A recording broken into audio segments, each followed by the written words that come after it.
10. Voy a leer la versión del lenguaje sencillo, solo para que entendamos algo aquí importante. Dice la palabra: en el nombre del Padre, del Hijo y del Espíritu Santo.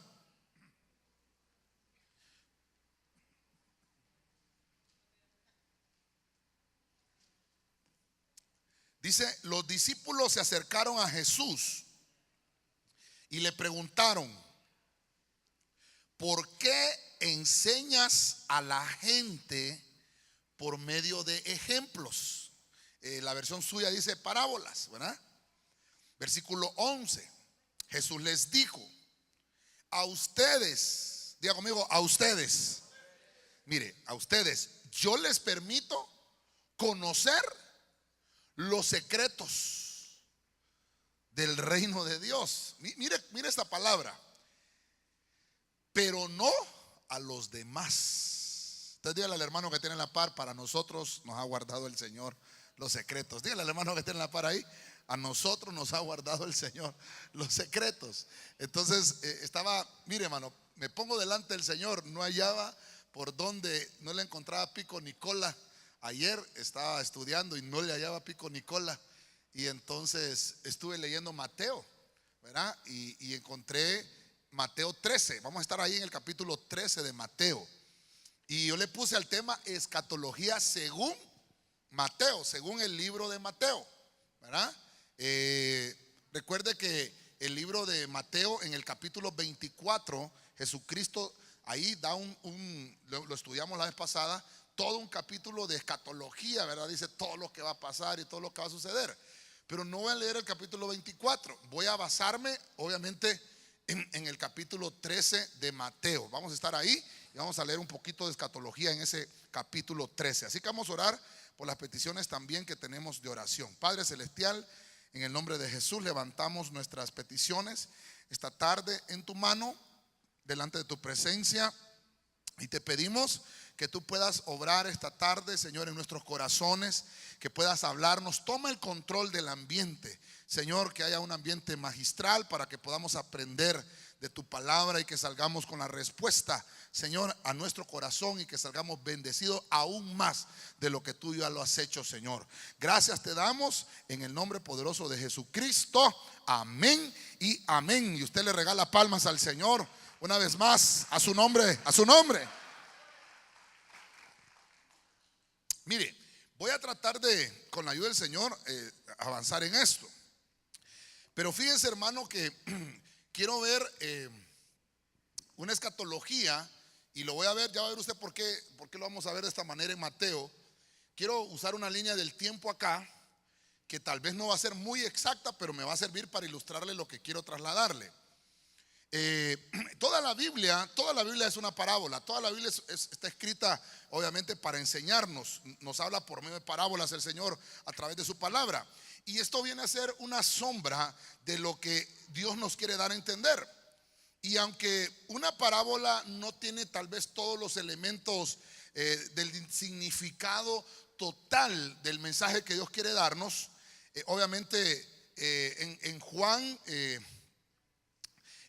el Señor le habla y dice: el Espíritu Santo va a venir sobre ustedes y les va a enseñar todas las cosas. O sea que tenemos que venir al Espíritu Santo a pedirle que nos enseñe para que podamos entender lo que leemos en la Escritura. ¿Cuántos dicen amén todavía?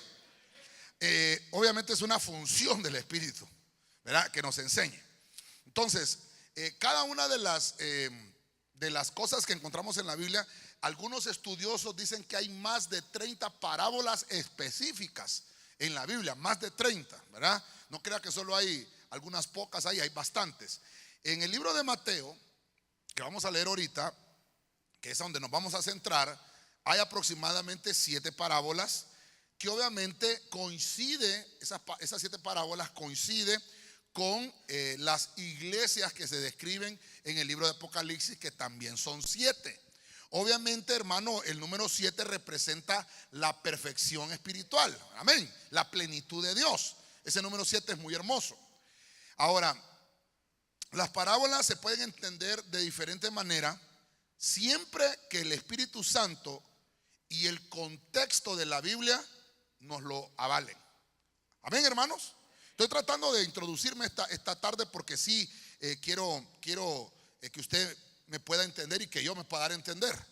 En Marcos 4:13, voy a leer Marcos 4:13 antes de empezar a leerle las parábolas, porque antes las parábolas de Mateo, ¿verdad? Porque en Marcos 4:13 aparece algo bien interesante en esta versión que es la traducción viviente, que dice: luego Jesús les dijo, si no pueden entender, miren lo que dice aquí Marcos, si no pueden entender el significado de esta parábola, ¿cómo entenderán las demás parábolas? Entonces, ¿por qué le leo Marcos primero? Porque voy a entrar al primer punto. Entonces, le estoy leyendo Marcos solo para que podamos avanzar un poquito y entremos ya de lleno al tema. Amén. ¿Estamos listos? ¿Estamos listos? Entramos. Punto número 1. La primera parábola que vamos a leer ahí en Mateo 13 es la parábola del sembrador y dice 13:23: pero aquel en quien se sembró la semilla en tierra buena, este es el que oye la palabra y la entiende. Escuche lo que dice aquí Mateo. La entiende, este sí da fruto y produce. Tal vez ahí los hermanos de televisión me ayudan con el versículo para que vayamos ahí todos juntos con la misma temática. Mire lo que dice acá: el que entiende la palabra, este sí da fruto y produce. Entonces, ¿qué produce? Uno produce al 100, otro produce al 60 y otro produce, perdón, está conmigo, hermano. Necesito que me pongan mucha atención esta tarde. Entonces, cuando el Señor está diciéndoles la parábola del sembrador, en Marcos encontramos el versículo que le leí atrás, que el Señor dice: si no entienden esta parábola del sembrador, no van a poder entender las otras 6 que tengo adelante. Tienen que entender primero la parábola del sembrador. No le voy a predicar solamente la parábola del sembrador. Creo que hay un tema que desarrollamos, un tema devocional un domingo, que hablamos específicamente de la parábola del sembrador.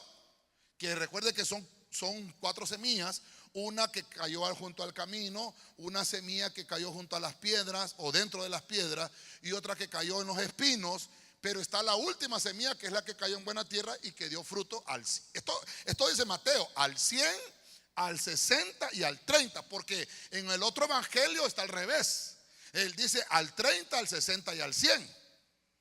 Mire qué interesante, no me voy a meter en ese lío ahorita. Ahora, solo lo que quiero mostrarles es que está como punto escatológico. ¿Qué podemos encontrarle entonces a la parábola del sembrador como punto escatológico? Puedo entender que el Señor me está hablando entonces acá del ministerio de Cristo. La primera parábola está aquí en Mateo 13, del versículo 3 al versículo 23. Vamos a encontrar la parábola del sembrador. Mire, aquí tengo una línea de tiempo que traté de distribuir los años. Vamos a tomarlo aproximadamente, porque no es con certeza la edad que nació Cristo, ni tampoco hay certeza del tiempo que empezó el ministerio Cristo, porque la Biblia dice que más o menos tenía 30 años cuando comenzó el ministerio. Dice, algunos dicen casi 30, otros dicen que despuesito de los 30. Entonces hay un aproximado de que a los 30 años Cristo comenzó su ministerio.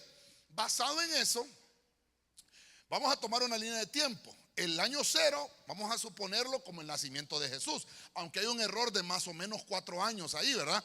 Pero bueno, entonces Cristo comienza su ministerio en el año 30. Y esta parábola del sembrador me habla vamos a poner acá, del año 30 al año 33, y lo vamos a poner y medio, porque hay unos versículos que nos avalan que más o menos duró 3 años y medio el ministerio de Cristo. Entonces, voy a tratar de introducir acá el número 1, porque es la primera parábola que estamos viendo. Entonces, la escatología que vamos a ver acá es que Cristo está contando la parábola, pero él ya comenzó el ministerio. La parábola es de sembrar la semilla. Entonces, ¿quién se encargó de sembrar la semilla? ¿Aló? ¿Está conmigo, hermano? ¿Aló? Yo estoy haciendo un esfuerzo muy grande aquí, créame, no crea que estoy haciendo un esfuerzo muy grande. Cristo es la semilla, pero Él también es el sembrador. ¿Va conmigo, verdad? Entonces él está diciendo, el sembrador salió a sembrar y el sembrador sembró la semilla. Cristo es el sembrador y Cristo es la semilla, y esa semilla quedó sembrada. Yo estoy dando la palabra, estoy parafraseando un poquito. Yo voy a empezar a predicar, yo voy a dar la palabra por 3 años, 3 años y medio, pongamos ese número ahí. Yo voy a dar la palabra por esos 3 años y medio. Voy a sembrar la semilla. Yo voy a sembrar la palabra que la oigo de mi padre. Y todo lo que oigo de mi padre se lo voy a trasladar. Voy a empezar a sembrar. Este momento es el tiempo en el que yo empecé el ministerio. Entonces, cuando Jesús sale a sembrar, es que Jesús sale de la eternidad y entra al tiempo cronos, al tiempo de la tierra, al tiempo humano. Y entonces Cristo tiene su salida de la eternidad, se mete al reloj. Por eso traté de ponerle relojes ahí en la portada del tema, porque se mete al tiempo humano. Entonces espera 30 años para alcanzar la estatura de la madurez, según lo que está en el libro de Levíticos, que el sacerdote tenía que comenzar a ministrar a los 30 años, que es símbolo de madurez. Y entonces ahí veo la primer parábola. Nos enseña que es una línea que corresponde al año 30, al año 33. Es aproximadamente un tiempo que, le vuelvo a repetirle, con certeza no se lo puedo decir, ¿verdad? Porque la Biblia dice que alrededor del año 33 terminó el ministerio de Cristo, porque murió en una cruz. ¿Cómo sigo? Vamos a ver, vamos a seguir mejor. Vamos a seguir, porque si no me voy a atrasar. Llevo 10 minutos ya. Váyase conmigo más adelante. En el, ay Dios santo, ¿qué toqué? En el versículo 24, porque aquí estamos terminando la parábola del sembrador. En el versículo 24, ahora voy a leerle la versión Prat, siempre en Mateo. Dice, otra parábola les propuso. O sea que vamos a ver 7 parábolas y las vamos a poner aquí como una línea de tiempo. Les propone otra parábola y les dice, el reino de los cielos es semejante a un hombre que sembró. Diga conmigo, que sembró. Ajá, ¿qué sembró? Pero ya vimos la parábola del sembrador atrás. Entonces esta parábola como que el Señor continúa en ese capítulo 13 y dice, esa semilla que sembró este varón, este hombre, era una simiente.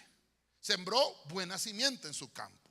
Mas al tiempo de dormir los hombres, vino su enemigo. Oiga esto. Y sembró cizaña. Dice esta versión que estoy leyendo, la Prat, que es la versión moderna. Dice, entre el trigo sembró la cizaña y se fue. Ay, hermano. Entonces aquí ya va un poquito más cardíaca la cosa. Esta parábola, Dios mío, aquí es 500, ¿verdad? Más o menos aquí serían 500 años. Aquí serían 300 años, entonces más o menos como por acá. Vamos a poner acá. Ay, Señor, ya me metí a líos con esto yo aquí, hermano. Voy a ponerlo aquí. Más o menos acá irían 100 años en la historia. Desde que Cristo nació al año 100. Vamos a ponerlo de esa manera. Entonces, esta segunda parábola, que es la parábola del trigo y la cizaña, cabería en este punto. Estoy viendo una línea de tiempo. Este es nuestro tiempo. Estamos acá. Le voy a poner aquí, déjeme poner aquí 2018 para que entendamos hasta dónde vamos a llegar. Entonces, la segunda parábola, Cristo está profetizando, pero lo está hablando por parábolas. Y por eso vuelvo y le repito lo que decía Marcos. Si no entienden la parábola del sembrador, no van a entender las otras parábolas. ¿Aló? ¿Está conmigo todavía, hermano? Dele palmas al Señor, hermano. Dele palmas al Señor. A su nombre. Entonces, del año 33 y medio, más o menos, que murió Cristo aproximadamente, al año 100, es la segunda parábola, que es el trigo y la cizaña. ¿Qué pasó con el trigo y la cizaña? Empiezan a brotar doctrinas. Por eso le puse aquí yo que la iglesia empieza a crecer, porque el Apocalipsis se escribió más o menos en el año 90. aquí, de la historia. Fue cuando Juan recibió la revelación del Apocalipsis. Entonces estaba creciendo la doctrina. Empieza Pablo a predicarle a los gentiles y dice que Pablo era el perito arquitecto de la iglesia y amonestó a los corintios y les dijo: ustedes tienen dones espirituales y ahora les voy a enseñar que 2 a lo más 3 de cada don. Y porque empezó un avivamiento doctrinal y empezó Pablo a enseñar la palabra como debía de manejarse en la iglesia. Pero también se sembró la cizaña. También hubieron herejías que se levantaron. Mire por dónde lo quiero llevar esta tarde. Quiero avanzar lo más rápido porque quiero sellar al final con una administración. Empezaron a hablar algunos cristianos de, hermano, desechar totalmente la Trinidad de la iglesia y de hablar de un solo Dios. En este punto doctrinal que estoy hablando, mira hace cuánto. En este punto doctrinal, del año 33 y medio al año 100, hermano, empezó la doctrina de Jesús solo. No sé cuántos han oído hablar de Jesús solo. Solo Jesús. El Padre ni moscas le tiran, mucho menos del Espíritu Santo. Solo Jesús. Y empezaron otros diciendo: no, solo el Espíritu Santo, nada de Jesús ni nada del Padre, porque unitarios. Y otros dijeron: no, solo el Padre, nada de Jesús y nada del Espíritu Santo. Y usted ya sabe qué religiones adoran solo al Padre, qué religiones adoran solo al Hijo, y hay unos que solo es el Espíritu Santo. No, son 3 en uno: el Padre, el Hijo y el Espíritu Santo, porque 3 son los que dan testimonio allá arriba en el cielo, dice el Verbo, la sangre, dice, ¿verdad? Hermano, pero los 3 son los mismos elementos de aquí de la tierra que dan testimonio. Este es el Padre, el Hijo y el Espíritu, pero estos 3 son uno. Y eso es muy fácil de entender. Muy fácil de entender, porque estamos hablando y lo hemos predicado en la doctrina. ¿Cómo explicamos entonces el Padre, el Hijo y el Espíritu Santo una sola persona, un solo Dios? No son 3 dioses. Bueno, el estado del agua. El agua tiene 3 estados: líquido, sólido y gaseoso. Pero ¿cómo se llama? Agua. No, pastor, el agua congelada se llama hielo. El H2O, cuando se convierte en hielo, cuando se congela en un estado sólido, el H2O pasa con un nombre que se dice hielo. El H2O, cuando se vaporiza, se le llama vapor, ¿verdad? Valga la redundancia. Y el H2O, cuando está en su estado líquido, se le llama agua. Entonces, lo mismo podemos hablar. Le estoy poniendo un ejemplo de cómo se tergiversó el principio, pero el Señor les estaba hablando en parábolas. Ahora, voy a avanzar un poquito más adelante porque llevo 15 minutos, hermano. Vamos a ver, número 3. Sigamos, Mateo 13, 31 al 32. Voy a leer ahora la versión del lenguaje sencillo para que podamos entender mejor el mensaje. Jesús también les hizo esta comparación, o sea, otra parábola. Esta es la tercera parábola. Con el reino de Dios pasa algo parecido a lo que sucede con la semilla de mostaza. Mire, viene jalando, el sembrador sembró.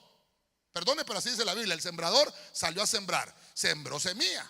Bueno, jala esa parábola del sembrador y dice: sembró su semilla, pero el enemigo, entre ese trigo que se sembró, hubo cizaña. Pero ahora viene la tercera parábola y dice: bueno, una semilla, pero es de mostaza. A pesar de ser muy pequeña, cuando un hombre siembra en su terreno, crece hasta convertirse en la más grande de las plantas del huerto. Llega a ser tan grande como un árbol y hasta los pájaros hacen nidos en sus ramas. Entonces, esta parábola, hermano, empezó, Dios santo, ojalá que me ajuste esto acá, más o menos hasta acá, más o menos hasta acá. Aquí sería el año 300. ¿Va conmigo, verdad, hermano? ¿Va conmigo? Aquí estamos en el 300 años. Esta parábola, que es la número 3, que es la parábola, ¿qué parábola sería esta, hermano? ¿Perdón? La del grano de mostaza. ¿Está conmigo todavía, verdad? Entonces, esta parábola del grano de mostaza representa el avivamiento que después de la parábola, ¿cuál fue la parábola anterior? Del trigo y la cizaña. Está conmigo, ¿verdad? Entonces, después de la parábola del trigo y la cizaña, viene el Señor y cuenta la parábola del grano de mostaza. Esto empieza a hablar de un avivamiento que se despertó a nivel mundial. Un avivamiento terrible, hermano. Hermano, mire, ¿quiere ver usted que se llene una iglesia? Ore por un endemoniado y que sea libre. Ore por un muerto y que se resucite. Y la iglesia, sin necesidad, hermano, de poner transporte, la gente va a llegar a la iglesia. El avivamiento es necesario, hermano, en la iglesia. Por eso es que necesitamos doblar rodillas y que haya avivamiento, y que la iglesia no se convierta en un club social, sino que sea la iglesia el lugar donde vemos las maravillas y los portentos que hace el poder del Espíritu Santo. Dele palmas fuerte al Señor, hermano. Empezó a crecer. Dice que la semilla de mostaza tipifica la fe. Si tuvieras fe como un grano de mostaza. Y entonces está hablando de que la fe empezó a crecer. Desde el año 100 empezó a crecer, ya habían muerto muchos de los apóstoles, hermanos. Ya imagínense usted la edad, ya no daba. Entonces se empezaron a multiplicar, y empezó a ver la iglesia de Filadelfia, la iglesia de la Odisea, y empezaron a ver iglesias en todos lados. Iglesias grandes, hermano. Ya lo hemos visto con usted. Los restos de las iglesias de la Odisea, Esmirna, Teatira y todos esos son auditorios de no menos de 8,000 personas que cabían en esos lugares. Es más, ya hemos leído cuando Pedro predica la primera vez, se convierte en 3,000. ¿Se acuerda? Predica la segunda vez y se convierte en 5,000. Entonces ya en 2 prédicas de Pedro habían 8,000 miembros en la iglesia. Entonces la iglesia era grandísima, hermano, no era algo pequeño. Se tenían que ver en las casas, hermano, porque no les ajustaba, hermano, solamente venir el sábado a la iglesia y congregarse 8,000 gentes, hermano. Dicen que llegaron hasta congregarse 25,000 personas en el aposento alto. Otro día de esto vamos a hablar del aposento alto. El aposento alto, no imagínese usted un lugar donde, una champa donde arriba cabían los 12 apóstoles. El aposento alto, hermano, era algo que estaba ahí en el mismo lugar donde está ahora el muro de los lamentos, casi muy cerca. Y se le llamaba aposento alto porque estaba en una colina. Era un aposento donde podían caber hasta 25,000 personas. Así empezó el avivamiento de la iglesia. Y dice la Biblia que la gloria de la casa postrera será mayor. Entonces no se asuste que las iglesias crezcan ahora, en el último tiempo. Tiene que empezar ese avivamiento. Entonces, en este tiempo, estoy con el grano de mostaza, ¿verdad? En este tiempo empezó el avivamiento, pero también hubo persecución. Porque empezó, hermano, a haber mucha gente que, aparte del avivamiento, el enemigo empezó a meter un espíritu también de engaño, que empezaron a perseguir a la iglesia de una manera mortal. Ahí es donde encontramos que los romanos, hermanos, mataban a los cristianos en los coliseos. Metían a los cristianos junto con los leones, y los leones los devoraban, hermano. Algunos los encadenaban. Eran circo. Los cristianos servían, hermanos, para divertir al pueblo. Imagínese usted, estamos hablando acá en el año 300. Desde el año 100 hasta el año 300 hubieron 200 años de avivamiento de la iglesia. Y entre más los mataban, ¿qué pasaba? ¿Qué pasaba, hermano? Más se multiplicaban, hermano. Entre más atacan a un cristiano, entre más atacan a un ministerio, el Señor envía multiplicación. ¿Cuántos dicen amén a eso? Eso ya pasó en el principio. Dele palmas al Señor, hermano. Y le puedo poner Biblia. En Éxodo capítulo 1 versículo 12 dice que el faraón, entre más los oprimía, más se multiplicaban. Eso ya había pasado también. Esto era tortuoso, hermano. Habían cristianos, hermano, que morían por amor al evangelio. Por amor al evangelio, sin dinero. Eso es terrible, hermano. Fíjense que a los romanos no les bastaba con matarlos. Tenían que tener los cristianos una muerte tortuosa, hermano. Divertirse con la muerte de los cristianos. No solo era de matarlos, sino que buscaban, hermano, la manera que sufrieran en lo que morían, para poder ellos entonces, hermano, dejarse usar por el enemigo. Pero ¿sabe qué pasaba, hermano? Los cristianos al morir cantaban al Señor. Se los estaban comiendo los leones. Y dice: yo sé que mi Redentor me tiene que elevar. Hermano, y se lo estaba comiendo el león, hermano. ¿Qué haría usted? Ay, pastor, yo solo con ver a León. ¡Ay! Hermano, los cristianos le cantaban al Señor.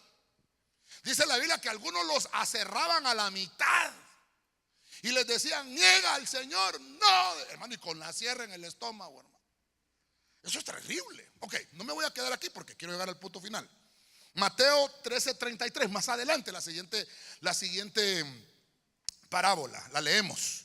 Dice la Reina Valera 1960. Otra parábola les dijo: el reino de los cielos es semejante a la levadura que tomó una mujer y escondió en 3 medidas de harina hasta que todo fue leudado. Entonces, ay, ¿cómo hago con esto? Diosito, no sé si me va a ajustar el tiempo. Tengo que correr. Bueno, mire usted qué interesante. Empezó a manifestarse esta parábola de la mujer y la levadura. Así le puse yo, la parábola de la mujer y la levadura. Desde el año 300, más o menos, cuando culmina la parábola anterior de la semilla de mostaza. Y tienen que durar, esta parábola tiene una duración mayor. Esta parábola dura más o menos 1500 años. Súmeme usted 1500 más 300, serían 1800, ¿verdad? Entonces, vamos a ver cómo hacemos acá.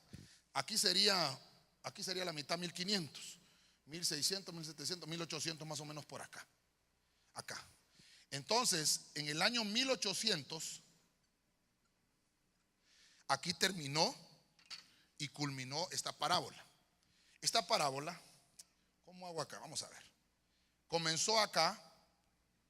Esta es la 4ª parábola y terminó más o menos en este tiempo. Más o menos duró 1500 años.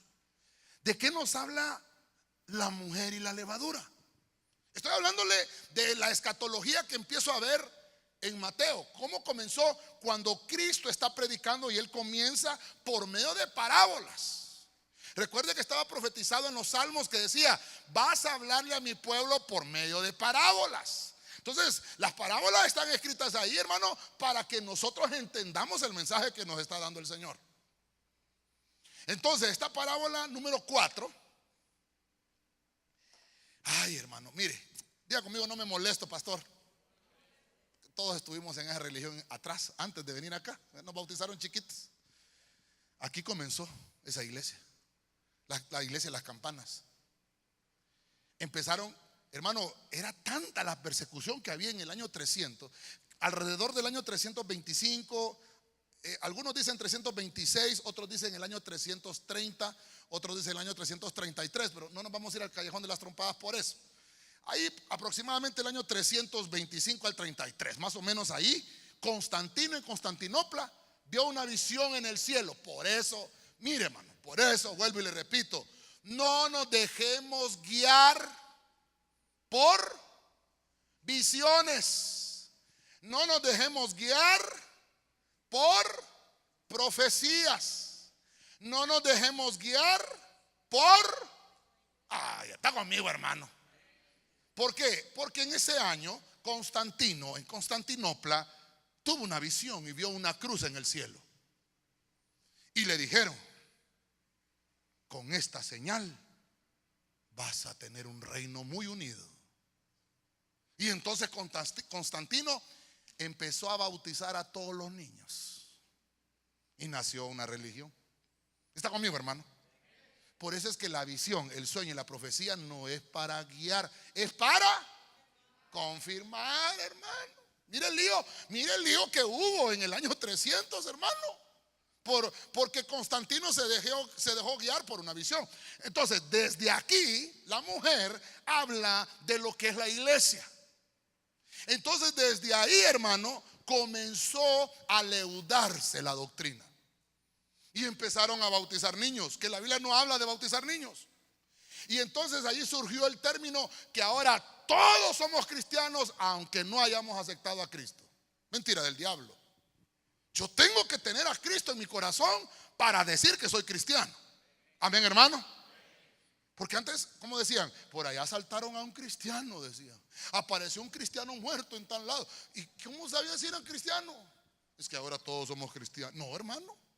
Dice la Biblia, todo aquel que confesare que Jesús es el Señor, este será salvo. Si no confesamos a Jesucristo con nuestros labios, no podemos tener salvación. El único que tiene poder para salvarnos se llama Jesucristo. Hay un solo mediador entre Dios y los hombres, Jesucristo hombre. Ningún ídolo, ni de yeso, ni de madera, ni de hierro es mediador entre los hombres. Solo Jesucristo.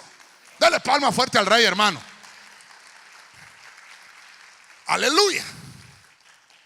Entonces, mire, a partir de este momento, todas las personas se convirtieron al cristianismo. Se emitió un decreto, por eso le puse ahí religión obligatoria. El que no confesara que era de esa religión, lo mataban o le metían fuego. Y entonces, ¿sabe qué pasó con la doctrina? ¿Sabe qué pasó con la Biblia? La escondieron. Empezó una etapa que se le llama el oscurantismo. Encadenaron la Biblia. Hermano, los cristianos, los verdaderos cristianos en esta época, se murió el avivamiento. Mire, por eso se lo estoy poniendo aquí gráfico para que usted y yo lo entendamos. Aquí no habían dones. Los dones que habían acá ya no estaban acá. El fervor cristiano, la devoción que había acá ya no existió. Mire por cuántos años, hermano. 1500 años. El Señor lo está diciendo en la parábola. Hay una mujer que leudó la masa. Perdóneme, apúnteme esto a mi cuenta, hermano. Pero aquí hay 3 religiones que nacen en Jerusalén. Los cristianos son las religiones más grandes. Los musulmanes y los judíos. No sé si el versículo que yo traje dice, y escondió en 3 medidas de harina la masa. Hizo 3. Las 3 mayores religiones están ahí en Israel. De ahí nacen. Los musulmanes dicen que Abraham, al que ofreció, fue a Ismael. Los musulmanes. Los judíos, no era Ismael, era Isaac. Y obviamente los judíos están en la razón. El que ofreció a Abraham ahí era Isaac. Pero un judío no reconoce a Cristo. Entonces, hermano, hay gente que viaja a Jerusalén para ir a ver dónde fue que fue el río Jordán, dónde fue bautizado Cristo, dónde está la tumba vacía. Amén, hermano. Pero los mismos judíos que viven ahí dicen, estos son locos, estos cristianos. Jesús fue un profeta. Hermano, y le venden la sal y le venden la arena de las sandalias de quién, hermano, de Juan el Bautista. Y hermano, este pedacito, mire, de la cruz, y uno enseña, pues, y le compra, hermano. El apóstol Otto Ríos decía, no hubieran ídolos si no hubiera quien los cargara, hermano. Hermano, mire qué terrible. Entonces, en este tiempo se empezaron a desarrollar ese montón de religiones. Es complicado esto, perdón, hermano, pero estamos hablando, yo le he dicho a usted que la escatología es bien complicada. Y entonces se decretó, obviamente por estatuto del gobierno, que todo el mundo tenía que ser cristiano. Era obligatoria la religión. El que no creyera en Cristo era muerto. Ay, pero qué bueno, pastor, que todos sean cristianos. No, es que, hermano, el evangelio no es impositivo. El evangelio es voluntario, hermano. O el hermano que tiene la par lo trajo usted con una pistola o con un cuchillo amenazado. Sí, no vas hoy al culto. ¿O qué le dijo a la mamá al hijo? Te vas conmigo a la iglesia. Si no, ya vas a ver cuando vengamos la fajeada que te voy a pedir. No, hermano, perdone. Obviamente, como padres, estamos encargados de enseñarle el evangelio a nuestros hijos. Pero amenazados, hermano. Déjelo que él aprenda a venir a la iglesia. Déjelo que de él nazca. Usted enseñémoselo. Si usted no viene, ¿cómo le va a exigir a su hijo que venga? Tenemos que nosotros demostrarle a ellos. Pero este es voluntario. Aquí entonces estamos viendo que por 1500 años, hermano, Se trataba de que la Biblia era un libro prohibido. Y la mujer, la iglesia, se leudó, se contaminó. Hermano, mire por cuánto tiempo no había sano evangelio. Aquí hubo una cruzada evangélica en el año 1000 aproximadamente. Fue la primera cruzada evangélica acá, pero fue muy pobre. Todavía estaba ese tiempo acá. Ok, ay hermano, Dios santo, tengo que correr un poquito. Ok, sigamos entonces. Vamos a Mateo 13:44, la siguiente parábola. El reino de los cielos, otra parábola, es semejante a un tesoro escondido. Está escondido el tesoro en el campo. El campo es el mundo, ¿verdad, hermano? Ok. Que al encontrarlo un hombre, lo vuelve a esconder. Y de alegría por ello, va, vende todo lo que tiene y compra aquel campo. ¿Qué es lo que vino a hacer Cristo? ¿Qué es lo que vino a hacer Cristo, hermano? Vino a pagar el precio. Entonces, mire, más o menos por acá. Más o menos por acá, en el año 1900. Esta parábola es la parábola del tesoro escondido. Esta parábola nos está hablando entonces que hubo, coincide cronológicamente con lo que le estoy tratando de mostrar acá, que esta parábola aquí, que está acá, más o menos, estoy poniendo números aproximados, no estoy así, era tácitamente de las fechas, pero más o menos aproximada con las parábolas de Mateo. Esta parábola del tesoro escondido. Empezó Israel a florecer.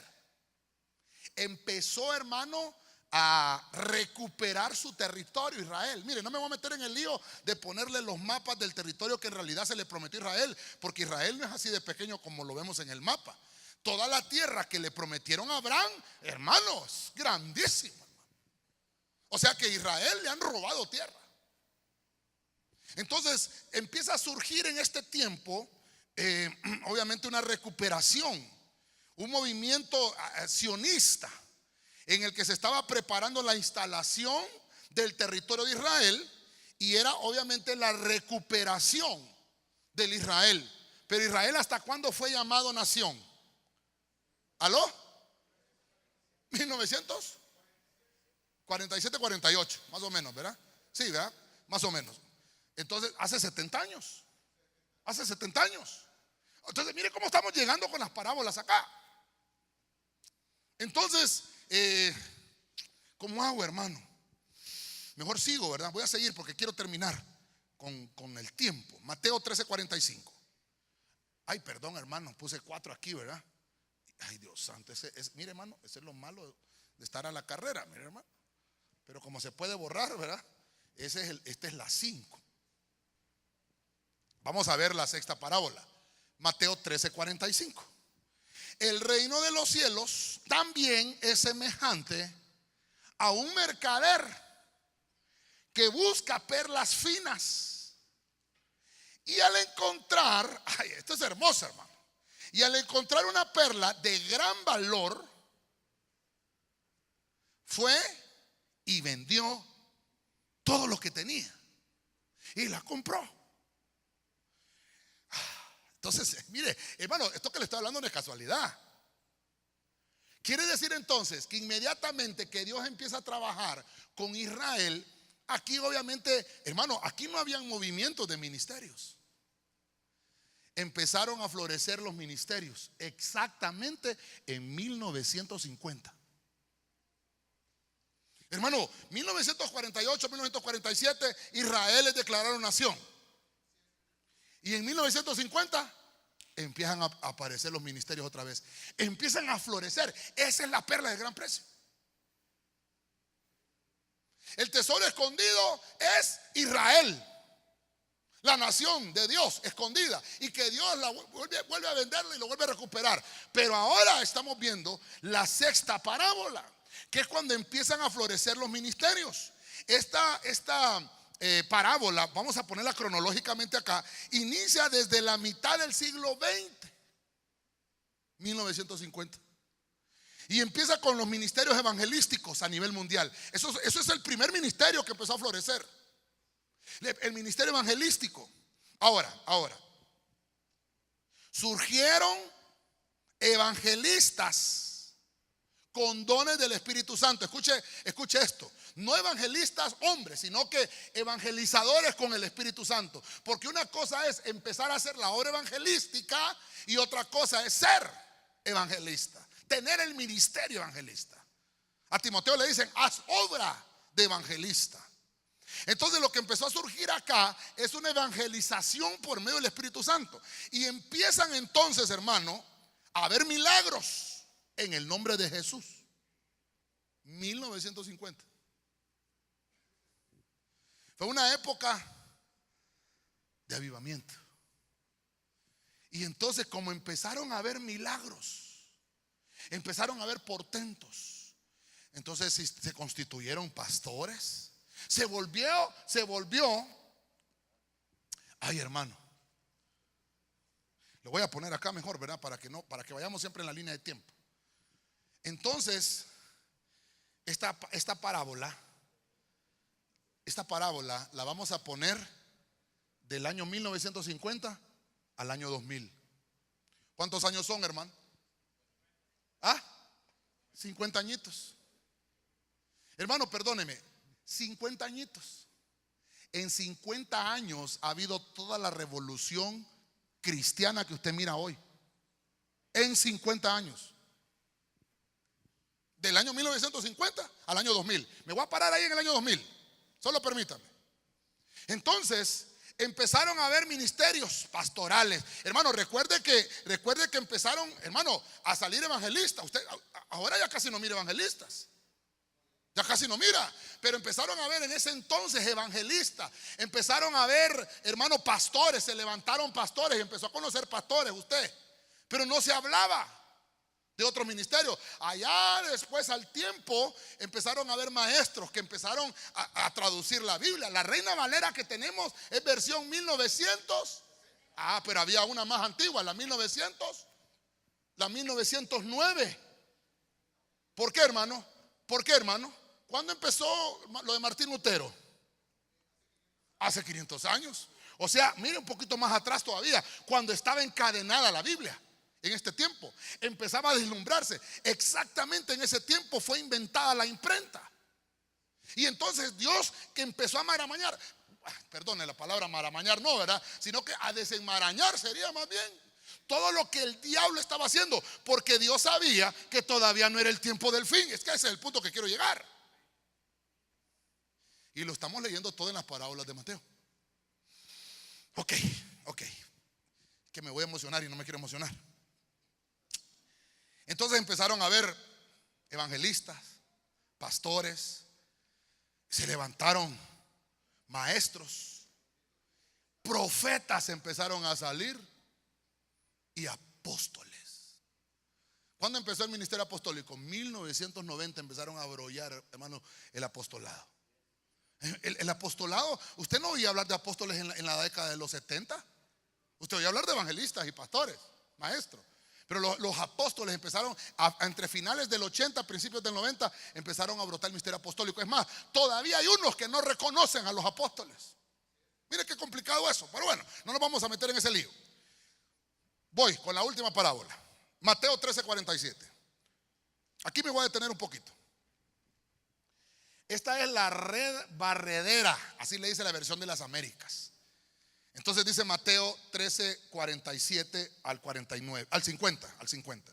El reino de los cielos también es semejante a una red barredera que se echó en el mar y recogió peces. Hermano, chuntes dice ahí. Recogió solo tilapias. ¿Cómo dice ahí, hermano? De todo, hermano, bululo, hermano, bumbulunes, de todo, hermano, venían ahí, hermano. Sapos, serpientes, culebras, hermano. Culebras cascabel, decía aquel corito, hermano. Y entonces dice, peces de toda clase. Y cuando se llenó, la sacaron a la playa. Se sentaron y recogieron los peces buenos. Los peces buenos. Los metieron a las iglesias. Aló. Los metieron a las iglesias. Por eso vuelvo y le repito, hay doctrinas diabólicas y de demonios que están retrocediendo al tiempo a la gente, diciéndole que no se tiene que congregar en una iglesia. Aló.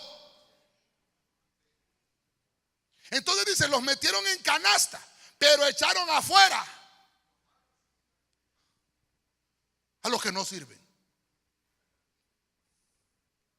los malos. Mire qué terrible. Versículo 49. Así va a ser en el fin del mundo. Los ángeles saldrán y sacarán a los malos. Aló. ¿Cuántos justos hay aquí, hermano? Pregúntele al hermano que tiene la parte. ¿Tú eres justo, hermano? Claro que aquí solo vemos. Dice que en la congregación de los justos mi alma te alabará, Jehová. Ay, entonces mire qué tremendo. Y los arrojarán a los malos que sacaron. ¿A dónde, hermano? Ay, hermano. Ya conmigo que no hay ninguno, pastor. No vienen los domingos en la tarde, gracias a Dios.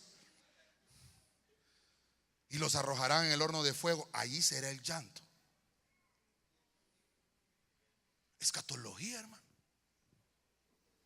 Entonces, yo le puse acá, es que lo vamos a poner acá. Miren dónde la voy a poner. La parábola número 7, que es la parábola de la red barredera. Santo Jesucristo. Se aplica entonces. ¿Por qué el año 2000, hermano? Porque este es un año frontera. En el año 2000, yo no sé si usted se recuerda, hermano, que empezaron a decir, los VH se van a arruinar, porque el VHS no tiene la fecha, no tiene 4 dígitos, solo tiene para 2 dígitos, 99, y de ahí vuelve a resetearse a 00. Se iban a arruinar, ¿qué más, hermano? Las computadoras, y empezó a haber un lío tecnológico. Lo interesante que la palabra red aparece aquí.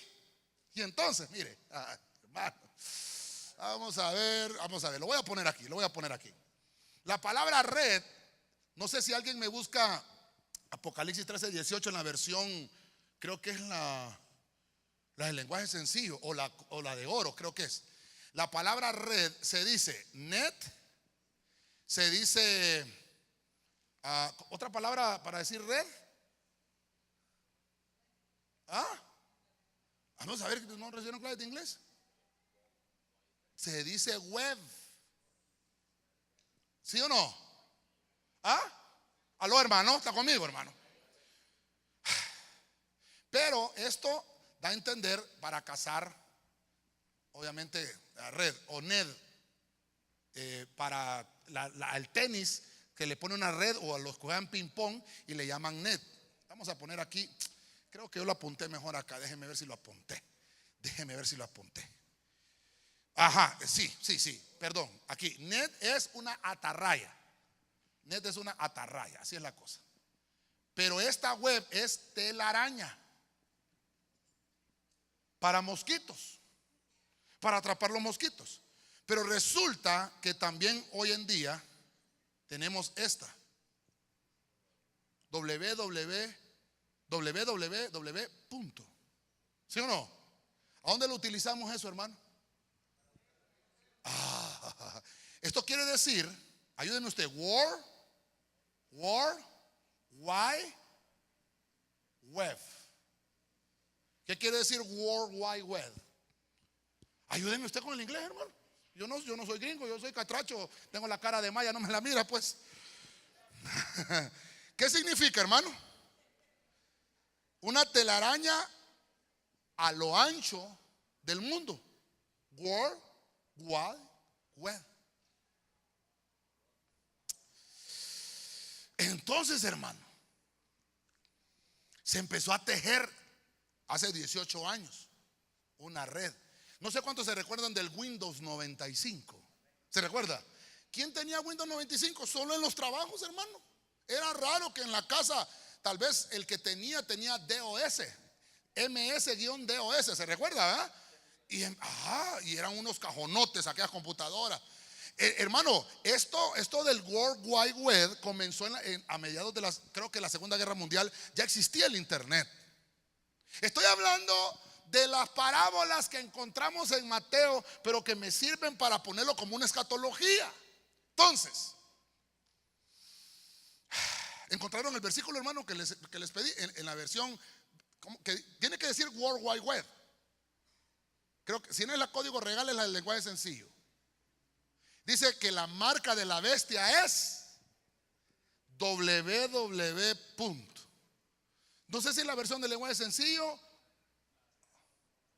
Busquémoslo, ahí cuando lo tengan me lo dice. Y entonces, hermano, yo no sé qué red social tiene usted. Ay, pastor, ya empieza con las redes sociales el pastor. Mire, perdone que estoy enseñándole. Yo tengo Facebook, hermano. Yo tengo Instagram también. Tengo Twitter. Tengo Twitters. Tengo correo electrónico. Tengo celular. Tengo un número telefónico. Tengo un número ID 0801 1974 099 14. Ese es mi número. ¿Usted qué número tiene? Si nació aquí en Tegucigalpa, 0801.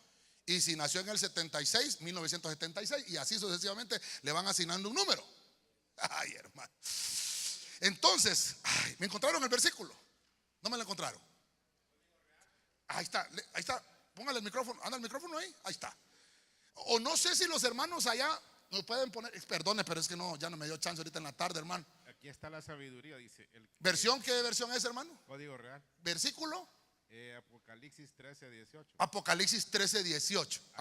Aquí está la sabiduría. El que tenga edad decodifica el número de la bestia porque es número de hombre y su código numérico es www. Ay, cruz, que se vaya el diablo y que venga Jesús. Espéreme, hermano. Si usted se está santificando y se está preparando para el arrebatamiento, usted se va con el rey, no tiene que tener miedo. ¿Aló, hermano? ¿Se acuerda aquel corito? Yo no me quedo aquí se va a sufrir. Yo sigo. ¿Se acuerda? Yo sigo a mi Jesús, del polvo de donde esté, de ahí me levantará. Lo cantaba mi abuelita, hermano.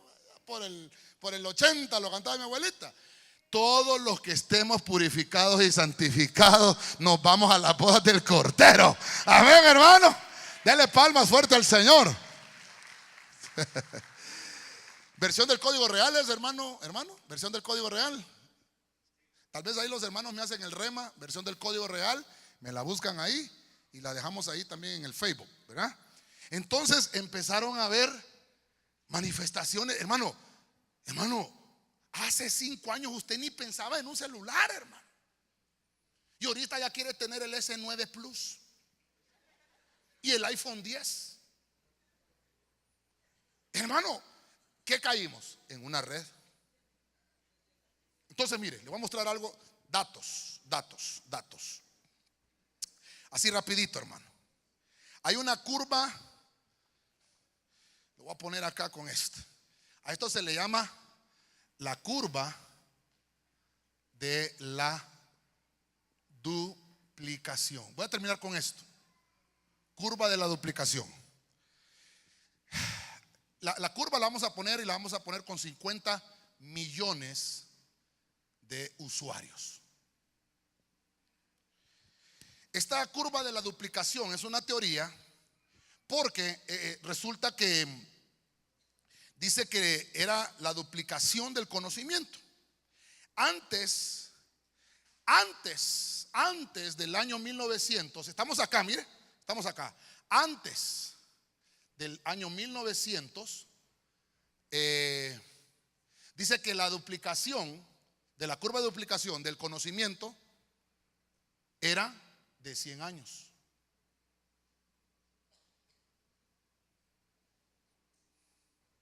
¿Me estoy tratando de entender, hermano? Amén, hermanos. En el 1945, en el año 1945, dice que ya bajó un poquito, se necesitaban. Esto era para duplicar el conocimiento. Solo se ocupaban 25 años en 1945. En el año 1975, hace 43 años, decían que ya solo se ocupaban 12 años. ¿Está conmigo, hermano? Ok. Esto solo lo puedo enseñar en escatología, yo, hermano.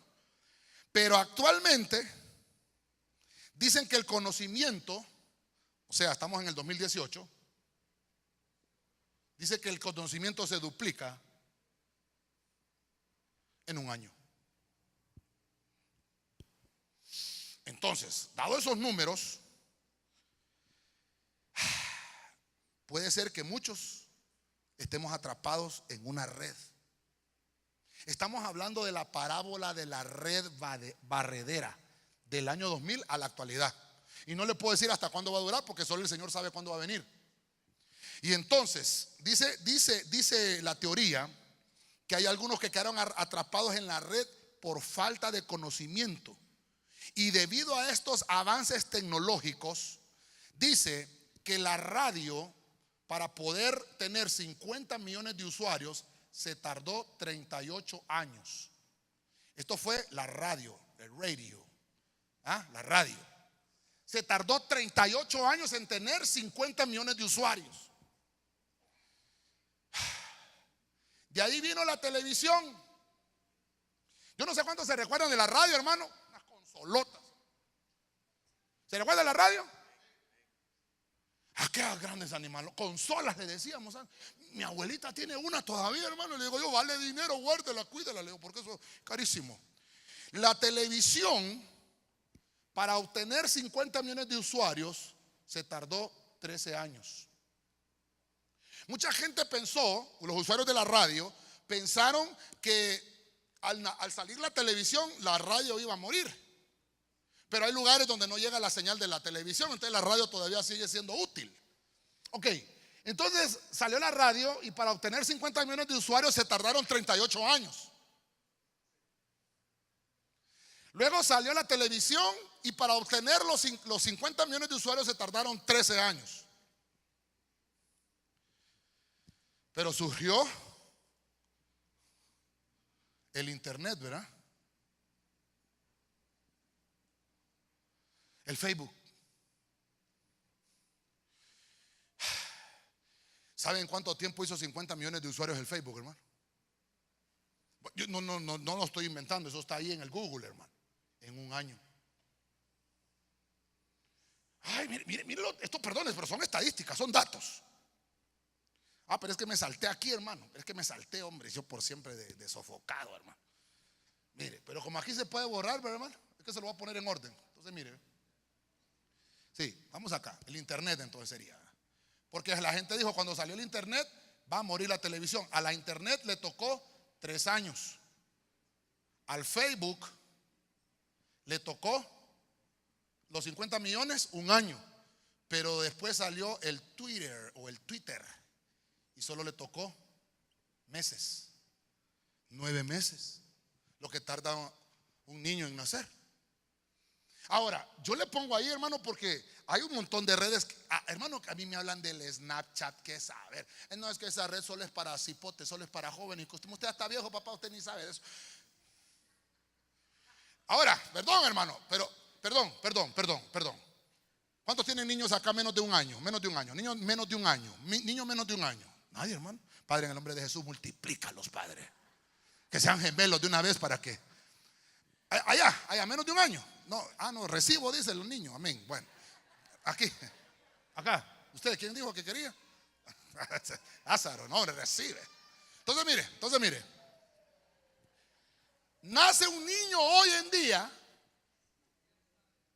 Perdón, hermano, usted le tiene que explicar lo que es el Twitter. Perdón, usted le explica al niño, ya lo agarra como a los 9 años, ya a los 9 años crecido. Mi hijo, venga para acá. Es tiempo que conozca algo muy importante. Yo tengo un teléfono en mi mano que se llama smartphone. Y hay una aplicación que se llama Facebook. No, ya esa red ya no la uso. Yo uso Snapchat. Y hasta el niño de 9 años le dice. Ahora, ¿quién le enseñó a ese niño? Lo atrapó una red. Hermano, perdone, pero esto es complicado. Voy terminando. Dios mío, me quedan 3 minutos, hermano. Estoy como el mundial ahorita. A los 3 minutos empatamos el partido.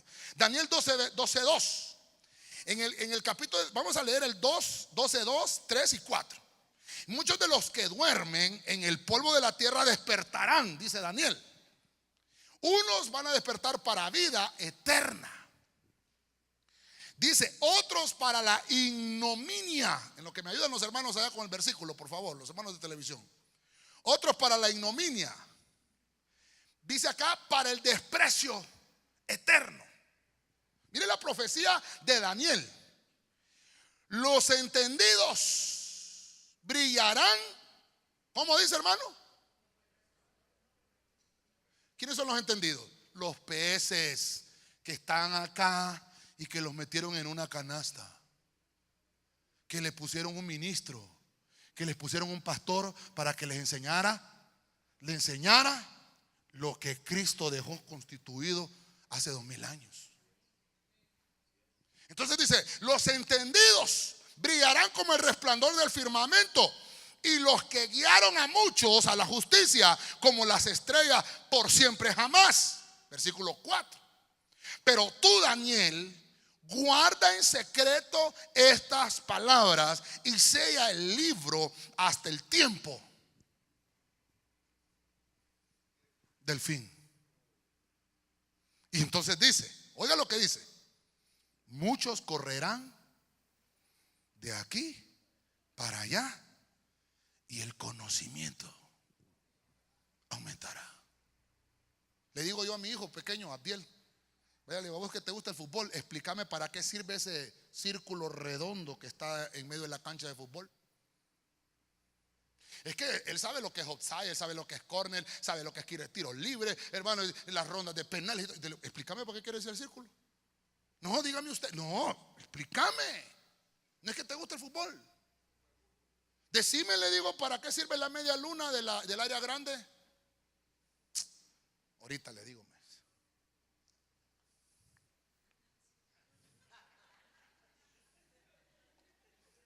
10 años tiene mi hijo, hermano. Y yo sé que muchos aquí no saben lo que acabo de preguntar, no lo saben. Y lo están googleando ahorita.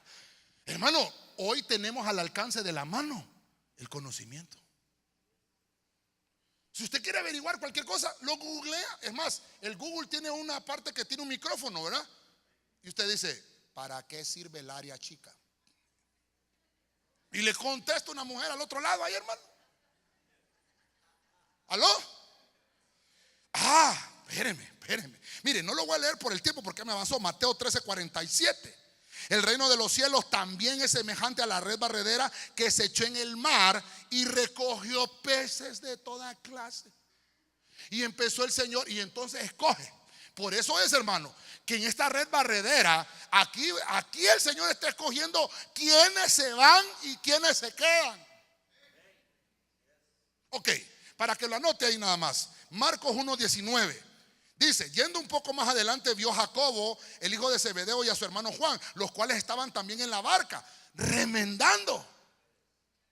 ¿El que estaban remendando? Entonces yo no le vengo a decir, las redes son del diablo, ya miró que está en Apocalipsis, verá, www. No, sepámoslas usar. ¿Para qué las usamos? Yo me voy a ir de esta tierra y le va a quedar la dirección al diablo, me va a ir a buscar y no me va a encontrar. Lucas 5:2 dice, vio 2 barcas que estaban a la orilla del lago, pero los pescadores habían bajado de ellas y lavaban las redes. Hermano, ¿sabe usted que usted se puede meter por el celular a una red y puede contratar a un sicario? Hermano, hay niveles en las redes. Eso tal vez lo vamos a ver en otro tema. Ok, pero sí quiero leerle 1 Timoteo 3:7. Mire lo que le quiero leer acá. Porque hoy en día, hermano, muchos están valiendo de la red y no saben que están quedando atrapados en los tentáculos del enemigo. Mire lo que dice Timoteo 3:7. Debe de gozar también. Está hablando del siervo de Dios. ¿Cuántos son siervos de Dios aquí, hermano?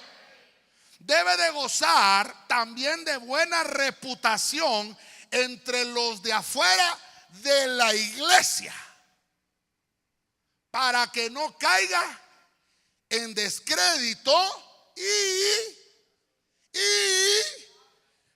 ¿dónde, hermano? En la red. Que no caiga en los lazos del enemigo, del diablo, que se lo reprenda. Entonces, dentro de la tecnología que tenemos acceso, existen redes en las cuales, hermano, la gente que se dice ser cristiana la está utilizando para hacer acusaciones. Perdone que le enseñe esto, pero se lo he enseñado miles de veces y se lo vuelvo a repetir esta vez. Hay personas que piensan que su ministerio es atacar a otros ministerios. Déjeme decirle que esa gente cayó en la red. Nosotros somos cristianos y debemos de gozar de buena reputación con los de afuera. Usted y yo, hermano, que pertenecemos a la iglesia de Cristo, debemos de saber qué cosas publicamos en el Facebook. Y se lo digo hoy con Biblia. ¿Quiere más versículos? Entonces mire, Efesios capítulo 4 versículo 16. Le voy a leer la versión de las Américas y la versión latinoamericana para que entendamos cuál es el significado ahí. Dice la versión de las Américas: de quien todo el cuerpo, estando bien ajustado y unido por la cohesión que las coyunturas proveen, conforme al funcionamiento adecuado de cada miembro, produce el crecimiento del cuerpo para su propia edificación en amor. Eso dice Efesios 4:16. Pero la versión latinoamericana me amplía el conocimiento. Dice: Él hace que el cuerpo crezca. ¿Cuántos somos cuerpos de Cristo acá? Él hace que el cuerpo crezca con una red de articulaciones que le dan armonía y firmeza, tomando en cuenta y valorizando las capacidades de cada uno. Y así el cuerpo se va construyendo. ¿En qué, hermano? En el amor. Súbanos de alabanza, por favor. No sé si me di a entender, hermano. Quiere decir, hermano, que aquí está hablando de los ministros del Señor que por tratar de tomar seguidores a su red se meten a aconsejar por medio de la red. Pero esto no es correcto. La administración y la consejería tiene que ser person to person. ¿Aló? Pero hay gente que se ministra por el Facebook. Bueno, ya le dije yo, a Twitter, Snapchat, qué sé yo, hermano, la red que utilice. Hay gente que me escribe: pastor, mire, dame un consejo. Y le digo yo: ¿de dónde es usted? Estoy en tal ciudad. Entonces busque la iglesia de esa ciudad. No, es que fíjese que no me atienden. ¿Cómo que no me atienden? Si usted no lo llama, no lo van a atender. Busque a su pastor, busque a su ministro. Yo, hermano, le he tenido que decir a mucha gente que me escribe por las redes. Hay gente que me dice: ay, nosotros los miramos y los seguimos por el internet, pastor, qué lindo, que es de bendición la prédica. Amén, gloria a Dios. Pero fíjate que necesito un consejo. ¿De dónde es usted? Entonces ya me dice: de tal lado. En tal lado hay una iglesia. No, es que yo quiero que usted me aconseje. Hermano, perdóneme. Busque ministración persona a persona. Busque una iglesia donde congregarse. Hay gente, hermano, mire, y hay unos que están utilizando las redes para atraer. Obviamente nosotros lo hacemos también porque predicamos, pero lo atraemos a los que están aquí. Venga, usted que vive aquí cerca, lo invitamos a nuestra iglesia, que venga a la iglesia. Pero ¿sabe hasta qué punto han llegado?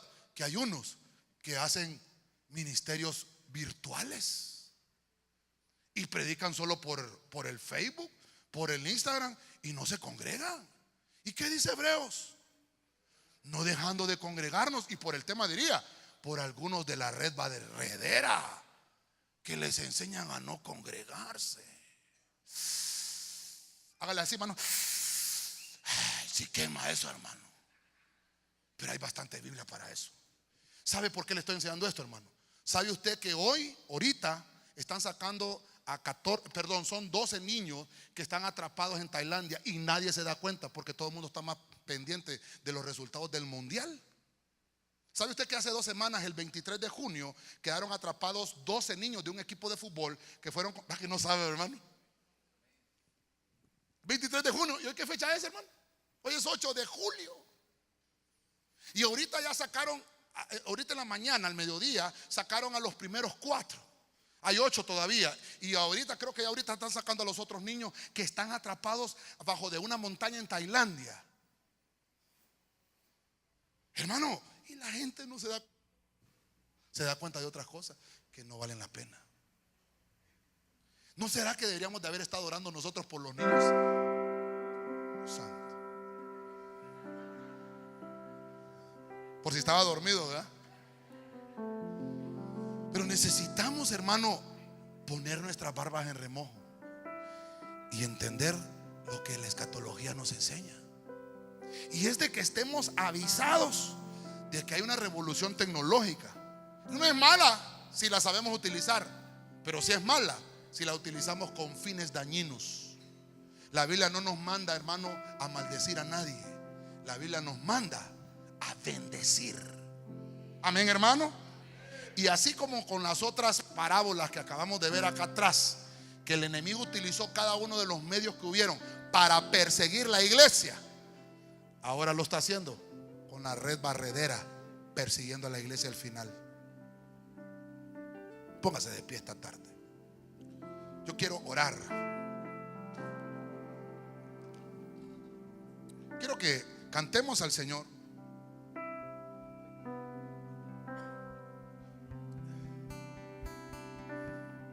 Yo creo en tu palabra. Yo creo